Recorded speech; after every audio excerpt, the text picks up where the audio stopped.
ಒಂದೇ ಕ್ಯಾಪ್ಸಿಕಮ್ ಇದ್ದರೆ ಬೆಳಗ್ಗಿನ ತಿಂಡಿಗೆ ಅದ್ಭುತವಾಗಿ ಇರುತ್ತೆ ಅಲ್ವಾ? ಹಾಗಿದ್ರೆ ಕ್ಯಾಪ್ಸಿಕಮ್ ಬಳಸ್ಕೊಂಡು ಒಂದು ರೈಸ್ ರೆಸಿಪಿನ ರೆಡಿ ಮಾಡ್ಕೊಳ್ಳೋಣ. ಮೊದಲಿಗೆ ನಾನಿಲ್ಲಿ ಕಾಯಿ ತುರಿ, ಕಡಲೆಬೀಜ, ಕಡಲೆಬೇಳೆ, ಉದ್ದಿನಬೇಳೆ, ಹಾಗೆ ಒಂದು ಕ್ಯಾಪ್ಸಿಕಮ್ಮು, ಕರಿಬೇವು, ಕೊತ್ತಂಬರಿ ಎಲ್ಲ ರೆಡಿ ಮಾಡಿದ್ದೀನಿ. ಈಗ ಕ್ಯಾಪ್ಸಿಕಮ್ನ ಕಟ್ ಮಾಡ್ಕೊಳ್ಳೋಣ. ಸಣ್ಣ ಸಣ್ಣದಾಗಿ ಸ್ವಲ್ಪ ಉದ್ದದಾಗಿ ಕ್ಯಾಪ್ಸಿಕಮ್ನ ನಾವು ಕಟ್ ಮಾಡ್ಕೊಳ್ಬೇಕು. ಒಂದೇ ಒಂದು ಕ್ಯಾಪ್ಸಿಕಮ್ ಸಾಕಾಗುತ್ತೆ. ನೋಡಿ, ಈ ರೀತಿಯಾಗಿ ಕ್ಯಾಪ್ಸಿಕಮ್ನ ನಾನು ಸಣ್ಣದಾಗಿ ಕಟ್ ಮಾಡ್ಕೊಂಡಿದ್ದೀನಿ.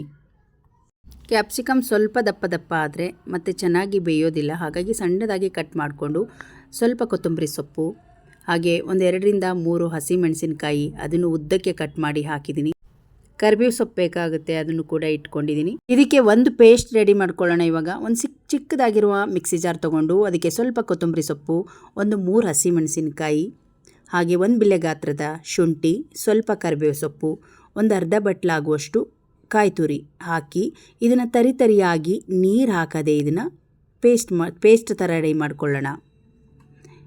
ಇವಾಗ ನೋಡಿ, ಇದು ಪೇಸ್ಟ್ ಥರ ರೆಡಿಯಾಗಿದೆ. ಇಷ್ಟಾದರೆ ಸಾಕಾಗುತ್ತೆ. ಇದನ್ನು ಪಕ್ಕದಲ್ಲಿ ಇಟ್ಕೊಂಡು ಒಂದು ಒಗ್ಗರಣೆ ರೆಡಿ ಮಾಡ್ಕೊಳ್ಳೋಣ. ಒಂದು ಕಡಾಯಿ ಇಟ್ಕೊಂಡು ನಾನು ಇಲ್ಲಿ ಒಂದು 4-5 ಚಮಚದಷ್ಟು ಎಣ್ಣೆಯನ್ನು ಹಾಕಿದ್ದೀನಿ. ಎಣ್ಣೆ ಚೆನ್ನಾಗಿ ಕಾದ್ಮೇಲೆ ಕಡಲೆಬೀಜ ಹಾಕ್ಕೊಳ್ಳೋಣ.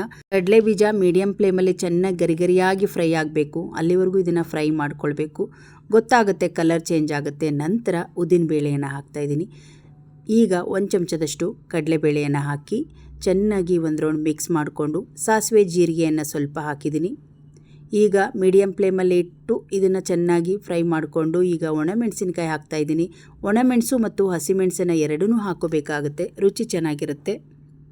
ನೋಡಿ, ಸ್ವಲ್ಪ ಕಲರ್ ಚೇಂಜ್ ಆಗಿದೆ ಒಗ್ಗರಣೆ. ಕಡಲೆಬೀಜ ಎಲ್ಲ ಚೆನ್ನಾಗಿ ಬೆಂದಿದೆ. ಈಗ ಸ್ವಲ್ಪ ಕರಿಬೇವು ಸೊಪ್ಪನ್ನು ಹಾಕ್ತಾಯಿದ್ದೀನಿ. ನೋಡಿ, ಇವಾಗ ಒಗ್ಗರಣೆ ಕಡಲೆಬೀಜ ಎಲ್ಲ ಚೆನ್ನಾಗಿ ಬೆಂದಿದೆ.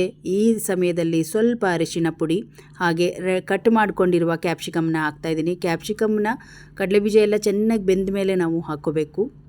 ಈಗ ರುಚಿಗೆ ತಕ್ಕಷ್ಟು ಉಪ್ಪನ್ನು ಸೇರಿಸ್ಕೊಂಡು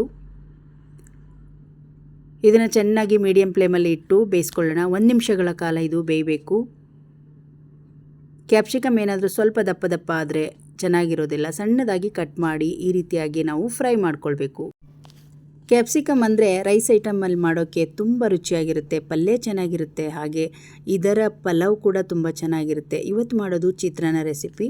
ಇದಕ್ಕೆ ಸ್ವಲ್ಪ ಹುಳಿ ರಸವನ್ನು ಹಾಕ್ತಾಯಿದ್ದೀನಿ. ಹಾಗೆ ರುಬ್ಕೊಂಡಿರುವ ಕಾಯಿ ಪೇಸ್ಟನ್ನು ಇವಾಗ ಹಾಕ್ಕೊಂಡು ಚೆನ್ನಾಗಿ ಒಂದು ರೌಂಡ್ ಮಿಕ್ಸ್ ಮಾಡ್ಕೊಂಬಿಡೋಣ. ಈ ರೀತಿ ತುರಿದು ಹಾಕೋದು ಬದಲು ಈ ರೀತಿ ಪುಡಿ ಮಾಡಿ ಹಾಕಿದರೆ ತುಂಬ ರುಚಿಯಾಗಿರುತ್ತೆ. ಹಸಿ ಶುಂಠಿ ಹಾಕಿರೋದ್ರಿಂದ ಒಂದು ಒಳ್ಳೆ ಡಿಫ್ರೆಂಟ್ ರುಚಿ ಕೊಡುತ್ತೆ. ಈಗ ಇದನ್ನು 1 ನಿಮಿಷಗಳ ಕಾಲ ಇದನ್ನು ಚೆನ್ನಾಗಿ ಮಿಕ್ಸ್ ಮಾಡ್ಕೊಂಬಿಡೋಣ. ನೋಡಿ, ಇವಾಗ ಈ ಒಂದು ಮಿಕ್ಸ್ ರೆಡಿ ಆಯಿತು. ಒಗ್ಗರಣೆ ಜೊತೆಗೆ ಈ ಪೇಸ್ಟ್ ಕೂಡ ಚೆನ್ನಾಗಿ ಮಿಕ್ಸ್ ಆಗಿದೆ. ಈಗ ಸ್ವಲ್ಪ ಕೊತ್ತಂಬರಿ ಸೊಪ್ಪನ್ನು ಕೂಡ ಹಾಕಿ ಸ್ಟವ್ ಉರಿಯನ್ನು ಆಫ್ ಮಾಡ್ಕೊಂಬಿಡೋಣ. ಈಗ ಇದು ಹಸಿ ಅಂಶ ಎಲ್ಲ ಹೋಗಿದೆ, ಚೆನ್ನಾಗಿ ರೆಡಿ ಇದೆ. ನೋಡಿ, ಈಗ ಉದುರಾಗಿರುವ ಅನ್ನವನ್ನು ತಗೊಂಡಿದ್ದೀನಿ. ಇದಕ್ಕೆ ಸ್ವಲ್ಪ ಉಪ್ಪನ್ನು ಹಾಕಿ ಅನ್ನ ಮಾಡಿಕೊಂಡಿದ್ದೆ. ಈಗ ಈ ಒಗ್ಗರಣೆಯನ್ನು ಇದ್ರ ಮೇಲೆ ಹಾಕಿ ನಿಧಾನವಾಗಿ ನಾವು ಕಲಿಸ್ಕೊಂಬಿಡೋಣ. ಈಗ ನೋಡಿ, ಕ್ಯಾಪ್ಸಿಕಮ್, ರುಚಿಕರವಾಗಿರುವ ಕ್ಯಾಪ್ಸಿಕಮ್ ಚಿತ್ರಾನ್ನ ರೆಡಿ ಆಯಿತು. ತುಂಬ ಬೇಗ ಆಗುತ್ತೆ. ಬೆಳಗಿನ ತಿಂಡಿಗಂತೂ ಲಂಚ್ ಬಾಕ್ಸಿಗೂ ಕೂಡ ಇಷ್ಟಪಟ್ಟು ಮಕ್ಕಳು ತಿಂತಾರೆ ಲಂಚ್ ಬಾಕ್ಸಿಗೆ ಹಾಕಿದರೆ. ಇವತ್ತಿನ ಸಿಂಪಲ್ ರೆಸಿಪಿ ಕ್ಯಾಪ್ಸಿಕಮ್ ಚಿತ್ರಾನ್ನ ಆಗಿತ್ತು. ಇದನ್ನು ಸರ್ವ್ ಮಾಡ್ಕೊಳ್ತಾ ಇದ್ದೀನಿ. ಇದನ್ನು ಬಿಸಿ ಅನ್ನದಲ್ಲಿ ಮಾಡೋದಕ್ಕಿಂತ ತಣ್ಣಗಾಗಿರುವ ರೈಸ್ ಅಂದರೆ ರಾತ್ರಿ ಅನ್ನದಲ್ಲಿ ಮಾಡಿದರೆ ತುಂಬ ಚೆನ್ನಾಗಿರುತ್ತೆ. ಸ್ವಲ್ಪ ಅನ್ನವನ್ನು ಬಿಸಿ ಮಾಡಿಕೊಂಡು ಮಾಡಿದರೆ ಅನ್ನ ಎಲ್ಲ ಸ್ವಲ್ಪ ಉದುರಾಗಿರೋದ್ರಿಂದ ತುಂಬ ಚೆನ್ನಾಗಿರುತ್ತೆ. ಇವತ್ತಿನ ಸಿಂಪಲ್ ರೆಸಿಪಿ ನಿಮಗೆ ಇಷ್ಟ ಆದರೆ ಒಂದು ಲೈಕ್ ಮಾಡಿ, ಈ ವಿಡಿಯೋವನ್ನು ಶೇರ್ ಮಾಡಿ, ಚಾನಲನ್ನು ಸಬ್ಸ್ಕ್ರೈಬ್ ಮಾಡಿಕೊಳ್ಳಿ.